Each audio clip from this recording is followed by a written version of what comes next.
Hey, deserving listeners, it's just me today. This is the second follow-up to the Codependency Deep Dive. This is a patron-only episode, but I have a little bit of a lengthy intro here if you're interested. So, anonymous patron wrote in and they said, can a codependent, overfunctioning parent cause their children to develop dependent personality disorder?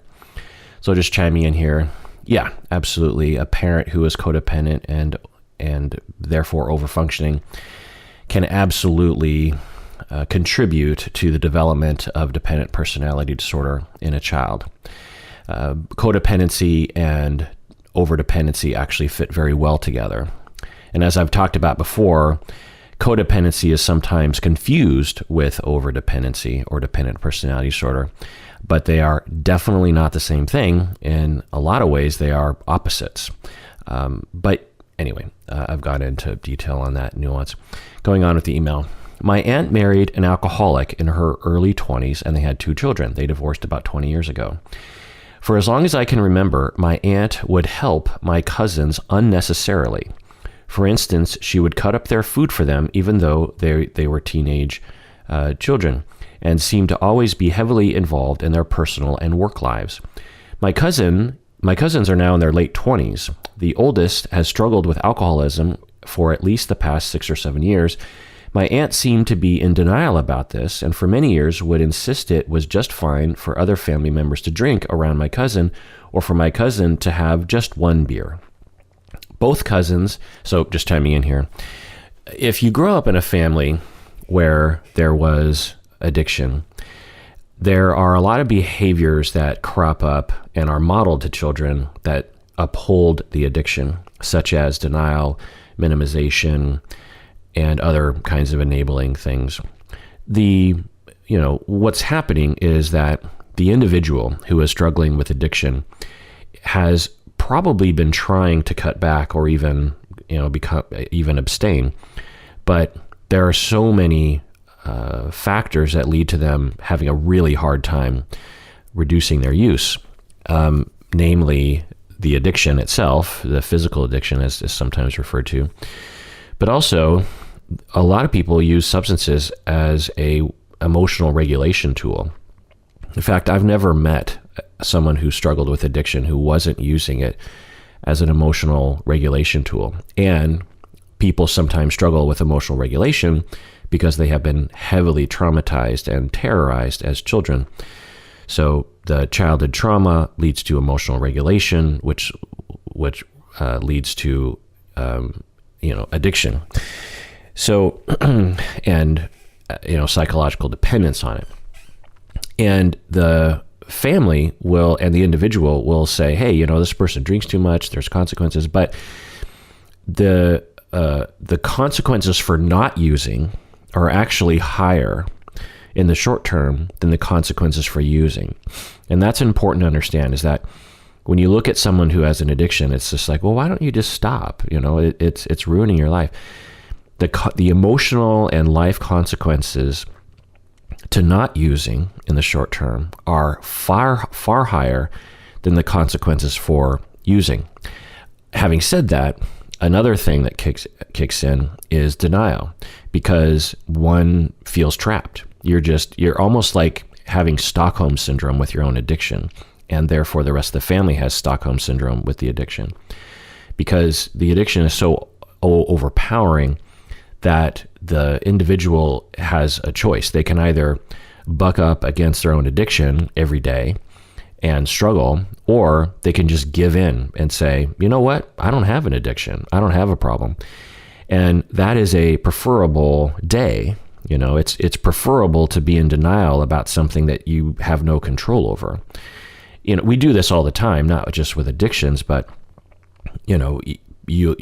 today, in today's world, there are all sorts of problems with climate change, and a lot of people will just go into denial about it. It's just, I'll just go through my day, even though we're polluting the world every second of every day. And it's because what else are you supposed to do? We're powerless over it because our governments refuse to do anything about it. And so, or they refuse to do enough about it. And so what else can you do other than to just go into denial, right? So it's a human mechanism that helps us survive, helps us to, get from point A to point B and to provide for our families and to provide for ourselves. And so addiction is the same way. And so when these mechanisms of denial permeate through a family and get modeled to the children, and it's not like people are saying, hey, today I'm going to be in denial. It's a very slow process. It's very subtle. You might have a 12-year-old kid who says, like, I think dad might drink too much. And then very quickly, the system will react and say, oh, well, he's just going through a tough time, or maybe even anger towards the child, like, stop, it's none of your business. And these rules and sub-rules that and routines that uphold denial can be quite complex. And when you model that to a child, they learn that it's neurologically, right? It's not just like a lesson that you learn. It's like learning how to ride a bike, right? You don't have, when you know how to ride a bike, you don't have to think about how to ride a bike. It just comes to you naturally because your neurons actually wire in such a way that coordinate the balance and the movements such that you don't have to think about it. The same way with walking or any other kind of complex thing that we do as humans. And denial is one of those things. We often think about psychological and behavior processes as not physical, but they are, in that they involve physical neurons. And denial is one of those things. It becomes just automatic. It feels right. And to not go into denial feels very unnatural and can really buck up against all your neurons, It's like trying to write with your, non-dominant hand or something. You're just like, what's happening right now? And so denial gets passed down. And then with, and then your code, and then let's say as a child, you also are developing the schemas that lead to codependency, meaning that you have a deep need to solve other people's problems, and you don't have really an ability to look at the self, and you don't value the self really because it was modeled to you, or you were kind of forced into that position as a child. And then you have a kid, so you're codependent, and you need to take care of other people because if you don't, you feel empty on the inside, or you've been told to be incredibly hypervigilant about other people's self-destruction. And then you have kids, and kids are, inherently self-destructive at times. Even 3-year-olds are self-destructive at times, meaning that they don't do things that enhance their life. A 6-year-old kid is just like, I don't want to go to school. I was just like, you have to go to school. Or a 13-year-old says, I don't want to take my medication, or I don't want to do my chores, or I don't want to do my homework, or whatever. It's self-destruction. And born out of immaturity or some kind of personality issue, which is normal for 13-year-olds, right? But as a parent, how do you navigate that, right? And if you are neurologically,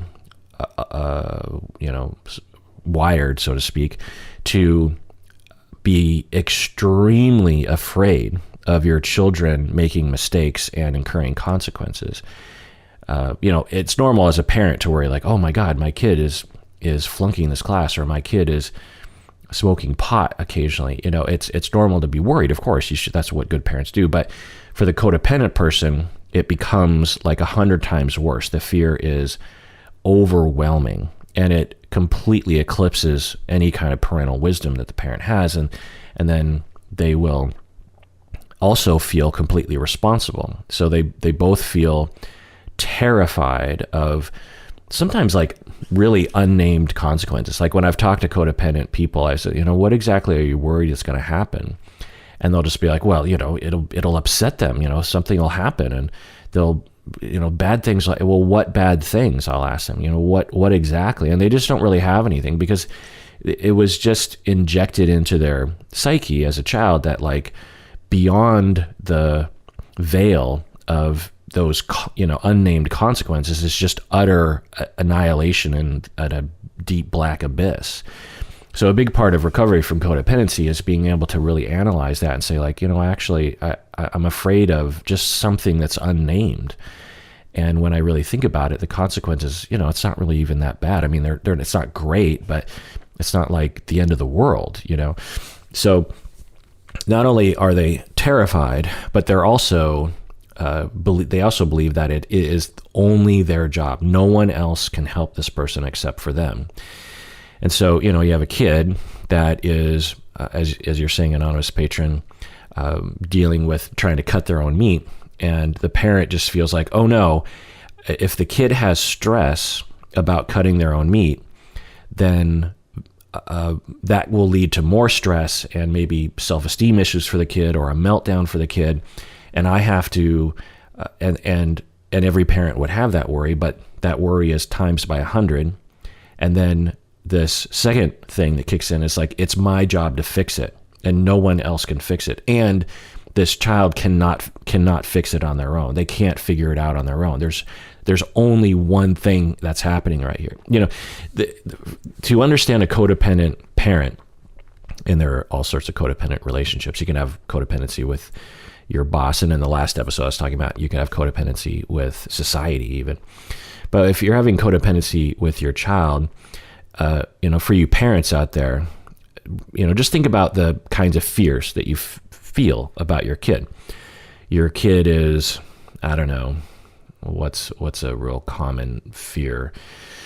Let's see, your kid is going to school maybe, or your kid is, the very first time you have your kid go to a daycare, or very first time you're separated from your kid, maybe how about that? That's a pretty common threshold that parents will cross of just like, especially your first kid, I think that's particular. And for the very first time you have a babysitter, or you even just give your kid to your parents, and you go on date night, or you just get a good night's sleep or a long bath or something, just get this separation.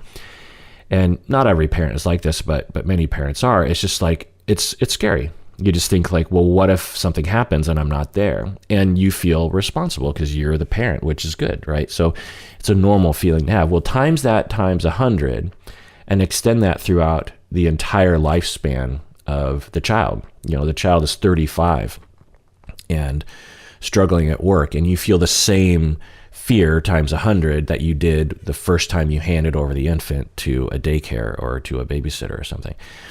And it's real. It's not like codependent parents are just making it up. They feel that fear, and they feel that fear because they were programmed when they were very young to feel that way. And so when you oftentimes when we look at codependent behavior, we're just like, why are you doing that? You have bad boundaries, you're enmeshed.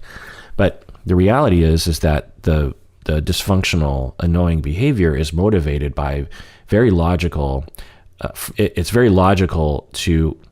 So there's irrational steps in this process internally, and there are logical steps. The first step is irrational, that my 35-year-old son, who, is struggling with dependency and self-confidence, I feel like I need to do everything for him, and fix all his problems. The notion there is irrational. There's a lot of irrationality. There's a lot of distortion in the assumptions about what's going to happen. But once you make that irrational leap in terms of your schema and your belief that something very dire is going to happen and it's my job, then everything is logical from that point forward, because as soon as you feel that fear, all the codependent outward behaviors that you see make sense based on that fear. So what often will happen is people will be told, just stop being codependent. But really what needs to happen is you have to address that irrationality that starts prior to any behavior even being motivated. Does that make sense? Anyway, so, you're saying here, my aunt seemed to be in denial about, my cousin that had alcoholism, and would insist it was fine that other family members would drink around my cousin, and for my cousin to have just one beer, it's not a big deal. Just going on with the email here. Both cousins still live at home, and my aunt regularly wakes them up in the morning, drives them to work, etc. They seem uninterested in changing the current situation and have no intent on moving out, even though they could both afford to. They all appear to be pretty unhappy, though. My aunt panics if she doesn't hear from them for a few hours. She seems to want to be in control of everything around her and tends to order everyone around. If you ask either of my cousins a question, she will answer for them. She has told me several times that I need to do something about my eldest cousin as if I have any control over the situation. I am wondering if her overfunctioning and codependent tendencies have led to my cousins being completely dependent on her. I also wonder if there is any hope for my cousins to break out of this cycle and lead lives that make them happy one day. End of email. Yeah, I don't know. I'd have to evaluate them, but given what you said, it's a perfectly sound hypothesis to pursue in therapy that her codependency, which seems quite profound and significant, absolutely can create dependency in children. There usually are other factors as well that I've seen, like, I don't know, just divorce, or the kid gets into trouble. There's just a lot of reasons that kind of contribute to the codependent parent and dependent child. And then you also wonder if there's any hope for your cousins to break out of the cycle. Some people grow out of it, but personality disorders, and I'm framing codependency as a personality disorder because it has all the hallmarks. It distorts reality. It is pervasive. It's based on, relational traumas. It's neurological. It's like pervasive throughout your personality. And of course, dependent personality is a personality disorder. And personality disorders do not relent naturally, usually. And it usually requires the two things that I always say all psychotherapy and human, psychological change is boiled down to, which is 1, awareness, and 2, corrective experiences or healing. And until your dependent cousins are aware of their distortions, because they probably have distortions themselves based on the way they were treated, then that's the insidious nature of the codependent-dependent match, is that everyone assumes that the dependent people, these cousins of yours in their late 20s, are inherently incompetent, as if they couldn't drive themselves to work on their own, as if they couldn't live on their own. It's just assumed. And it's weird. From the outside, you're like, you're 29. You can live on your own. You are... when you go to work, you function fine, but somehow when you're at home, you just assume there's just like, you're just a completely incompetent, child man. And it's weird from the outside, but on the inside, that's how it feels. It feels incredibly, overwhelmingly obvious that the dependent person, because the codependent person also assumes that other people are incompetent. That's another part of the schema.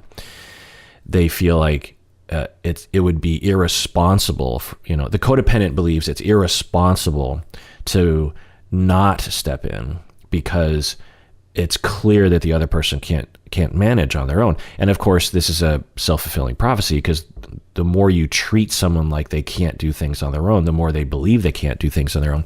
And the less you allow them to learn from their own mistakes, and therefore they don't actually learn how to do things on their own.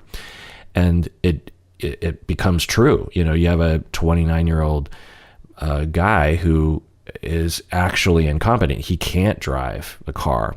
He can't balance a checkbook. He can't pay his own bills because he hasn't learned how, and he believes that he can't do it. But unless someone has cognitive, developmental disabilities or deficits, which is possible, but it doesn't sound like it, there's no reason to believe that with some space to learn and some mistakes along the way, that after a few years they could be completely independent and quote unquote normal as a 32-year-old, living on their own and balancing their own checkbook and making mistakes. It's not like 32-year-olds don't make mistakes. They do.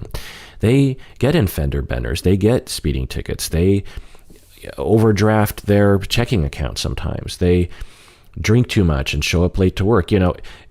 This is a big part of my work with codependent parents in particular, is it's okay if you're not there when your child makes a mistake. It's okay. They'll learn. They have their own brain and their own mind. They'll figure it out. For some people, and this can be really hard on codependent parents, for some kids and adult children, they have to experience mistakes like 10 times before they learn. Sometimes this is related to ADHD, but sometimes it's just a personality trait that, and I, working with families, would find this a lot, that some kids will learn the first time. Well, actually, some kids will learn before they make the mistake because they'll watch other people making the mistake. So these kids are extremely conscientious. They're very safe. They might be anxious, but they might just be oriented that way, or, able to pick up on that. They don't need to blow out on drugs to learn that drugs are bad. They just watch it happen and, oh, that's not for me. They don't need to learn that speeding on the highway is a bad idea. They just oh, that looks like a bad idea. Whereas other kids, for various reasons, they have to make the mistake themselves. They cannot learn from watching others. They cannot be told in general about the dangers of life and just learn from you telling them, like, you probably should avoid using drugs, or you probably should not speed on the highway. They have to experience it themselves. And this can be very frustrating to a parent, very concerning, and could obviously lead to some terrible consequences. But to the codependent parent, this is their kryptonite. To have a kid who won't learn from their mistakes, it becomes even more compelling to the codependent parent that they actually help the child, because for the codependent parent, it's hard for them to deal with the child making like one or two mistakes and then learning, because those one or two mistakes can be very anxiety provoking to the parent. They're like, oh my God, what are the consequences? But imagine if you have a kid that needs 10 mistakes before they learn. Well, that requires the codependent parent to like white knuckle it through 10 mistakes repeatedly on various different dimensions. That's a tall order for them. It's a tall order for any parent, frankly. But anyway, so that's my response to you, anonymous patron. I have so many other emails to review because a lot of you actually wrote in about this. It really apparently resonated, the idea of codependency, with a lot of you. But it will be for patrons only. So if you want to listen to the rest of this episode, become a patron of the podcast by going to patreon.com. Do so now if you like.